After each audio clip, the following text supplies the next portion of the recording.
Happy Saturday, YouTube. Welcome back to Florida, a state I did not expect to be visiting again so soon. But for whatever reason, Florida and I just cannot stay away from each other. It's just one of those things. I somehow keep ending up in Florida at least once a month. The story behind this one is I was delivering in southwestern Georgia yesterday, and while I was trying to plan ahead for the weekend and get loads sorted out, either to head westerly or northerly or something, a load appeared. That was a recovery load from one of the brokers that I use. Called them up and said, "Hey, I'm only a little ways away from this load. I see the appointment's already passed. If we can get a little better on the rate, are they willing to be flexible on the pickup time?" Talked it over. We said, yeah, as long as you just get there, they'll load you up. And then when it comes to the rate, we got a little bit of rate on it. I said, all right, here we go. There's the weekend taken care of. Nice, easy run for the weekend. But it picked up down in Marianna, Florida. So now I'm running across to Jacksonville, where I'll turn north, and I'll just be skirting the edge, probably, of the remnants of Tropical Storm Ophelia in North Carolina, because I'll be delivering in Wilmington. But I've been keeping an eye on that storm, and by the time I get there, it should be well past, or the effects of it should be well north of me. I might just get some cloud cover, maybe some drizzle, maybe some rain, but not the full-on brunt of the storm, which is good news for me, because I don't want to deal with a tropical storm. The free truck wash would be nice, but otherwise not inclined to deal with a tropical storm. But anyway, I just want to talk about the freight markets here a little bit, kind of what I'm seeing now. Just bear this in mind, YouTube. I'm only using the load boards from 4 different brokers: RXO, TQL, Coyote, and CH Robinson. So I'm seeing the rates that they're offering. I'm not using the DAT board right now. Number 1, because my authority is still too young. And number 2, because it's a lot of work to do carrier packets with a lot of different brokers to try to get the best rate. It takes time, and it's easier and faster for me to go with brokers that are solvent, that are reputable, that have established credit scores with my factoring company, that I know they're gonna pay out on the loads that I book and move through them. So plus the DAT board for me for a month is $125 a month, and right now it's just not in my budget to spend that money for a service that I'm really not going to be capitalizing on, at least at this point. Now, getting on down the road here, probably will get on the DAT board, because there are brokers that I have not been able to work with that I would like to work with again. I know those guys post on the DAT board. I'm not sure they have their own private load boards. But down the road, then I may find out that some of those brokers do have their own private load boards. Let's get on those. And all right, here we go, rock and roll. But anyway, so that's why I'm not using the DAT board right now. It's because my authority is still too young. It takes a long time to do carrier packets. It takes you half an hour to an hour, when it's just faster for me to book through the apps and the load boards that these brokers already have. And it's money I don't want to spend right now. But of course that's going to change probably going into 2024, depending on how I'm doing business and how things are looking. I'll probably end up getting the DAT board, because it is a good service to have. There's a lot of good information on it.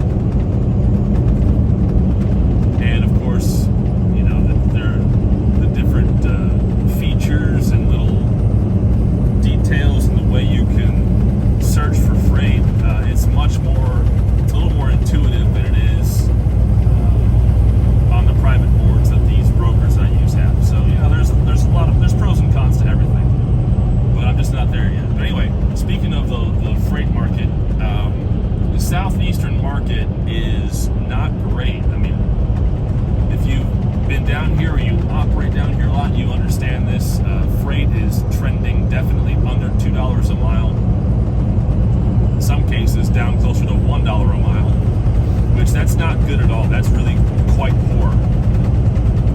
But because of the nature of the southeastern market, there's a lot of freight that comes in. There's a lot of companies that operate here, whether it's individual carriers or individual owner-operators as motor carriers, or the megas, and everyone in between. Like everyone is in the southeast because there's a lot of ports, a lot of railheads, a lot of agriculture, food. Sorry, not food. Grown as well as raised. We got beef, mutton, pork, a lot of those. Poultry, fish, a lot of that kind of agriculture. Then of course you've got your fruits and vegetables and grains agriculture. There's a lot of that down in this area. So depending on what time of the year it is, that affects what freight is available, what the rates are doing. But right now, because I don't think we're in season for a lot of the agricultural stuff in terms of, at least not right now, because harvest only just kicked off in the Midwest anyway. There's a lot of agriculture that's not in the market right now, so that's creating downward pressure on the rates for other goods, whether that's dry van, reefer, whatever. So the rates out of this area are not great. It was really tough for me to get decent rates going out of here, and actually I'm stacked up. I've got 2 loads back to back.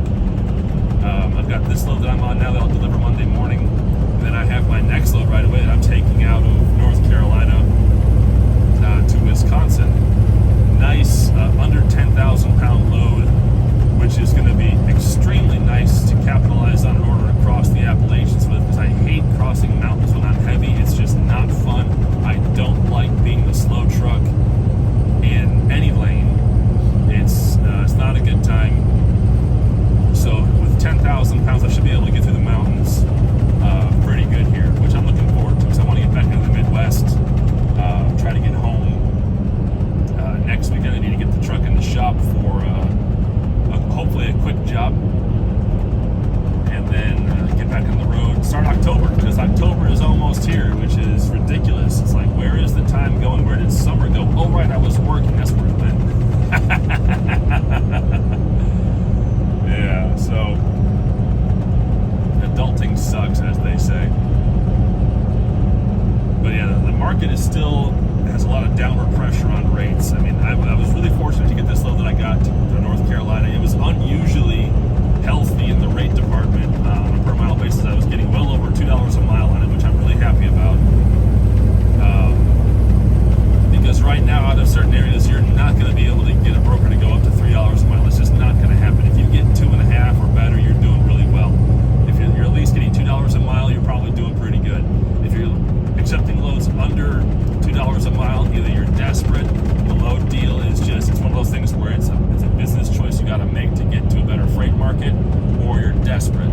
So, and if you're desperate, things probably are not doing too well for you, and I hope you can turn your business model around, because under $2 a mile freight, that's not good to accept unless you have no other choice, and there's just no other way to get somewhere else to make something else happen. Like right now, the big brokers that I work with, the rates out of Georgia going to Texas, for example, they're averaging like $1.30 to $1.50 a mile. That's crap. That's absolute garbage for what the cost of fuel is right now, cost of death, and myriad other little details. So $1.50 freight, that's trash. There's no way. If you're taking that on the regular, you've got to be doing some better negotiating, or you're just going to let those loads go, because that's just not healthy at all. You've got to get these brokers to see that, hey, if you're not going to pay at least $2 a mile, we're not going to move freight for you. It's just, they've got to be shown that we're going to pass those loads up. And if the cheapos come in and take them, okay, fine, the cheapos come in and take them. How long can the cheapos actually operate? Maybe some of those guys can go forever. Can all of them go forever? Probably not. At some point, they're to the razor thin margin mode of operation is going to come back to bite them, and they got to go in the shop for a huge bill. They can't pay it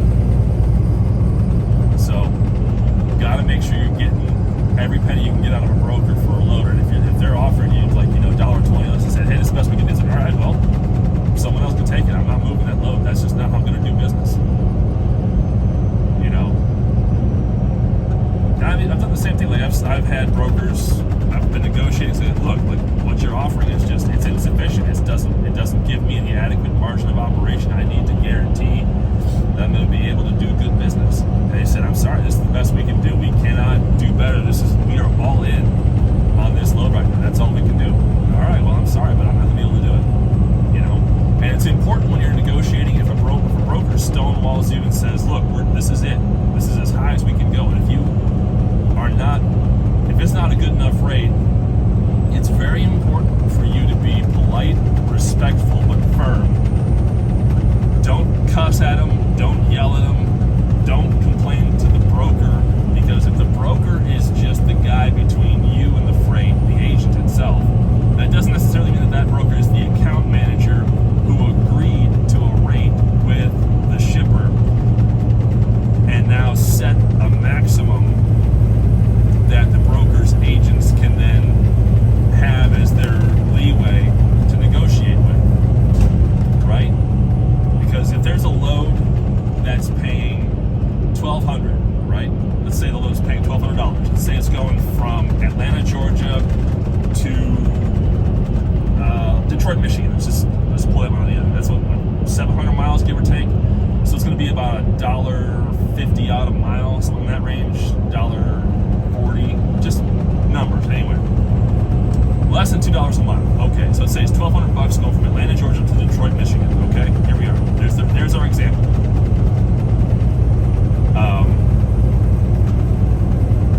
Now let's say that the broker account manager got that load, is paying $2,000 from the shipper to the broker, and they're offering for $1,200. All right, and you want to get $1,600 on the book it now rate. The offered rate is $1,200. You want $1,600. Broker comes back and says, no, our absolute maximum is $1,400. We can only do $1,400. That's the maximum we can do. $1,400 is our all-in, because that broker's got to keep that $600 for their overhead, their employee pay, their everything, their all that, miscellaneous stuff that keeps their business afloat. So they need that $600 to pay themselves, essentially. Which, okay, well, you can't really say boo about that now, can you? Because people got to eat.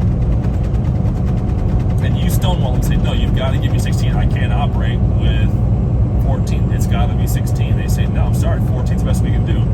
Then it's on you to say, all right, well, I'm sorry, we can't come to terms on this. Maybe on another load we can agree, but I'm afraid let this one go on by me.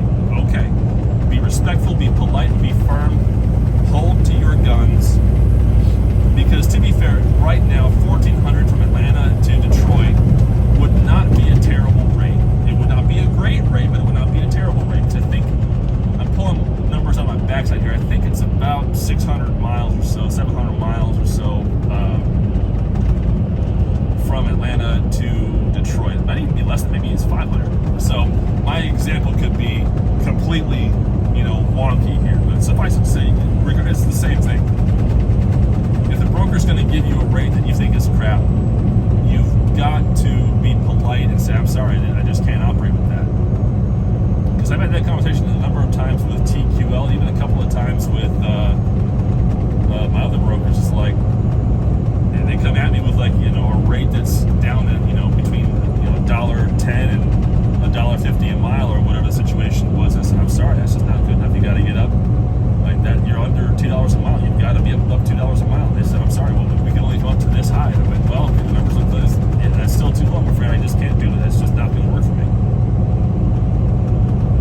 And TQL's like, all right, well, it is what it is. Thank you for your time. Because the TQL agents, people throw a lot of shade at TQL, earned and unearned. I will say it's definitely both ways. But every agent that I've worked with at TQL has at the very least been neutral. The vast majority have been very polite, very professional. So I hold TQL in a higher regard than maybe a lot of other truck drivers do, a lot of other owner-operators do, because my experience with TQL has at the very least been neutral, or in the majority of cases has been a positive experience. Now, when I've gotten those calls from TQL saying, hey, we've got a load, can you do it? And we work through the details on it. I've made good money on those TQL cold calls looking for a truck to move some freight. So I don't, whenever TQL calls, if I have flexibility, I pick up that phone, I answer, I take the call. I may not do the load, but I'll take the call, because there may be an opportunity for me to make some money, because every now and again, TQL does have good paying freight, which is why they're one of my go-to brokers. It's just, you just got to be fair about it. Sometimes TQL, they do have good freight. But I'm getting to the into a bit of a ramble here, YouTube. I'll go ahead and cut it off here. Thank you so much for watching on this lovely Saturday morning, and I will see you up the road in this case. Take it easy.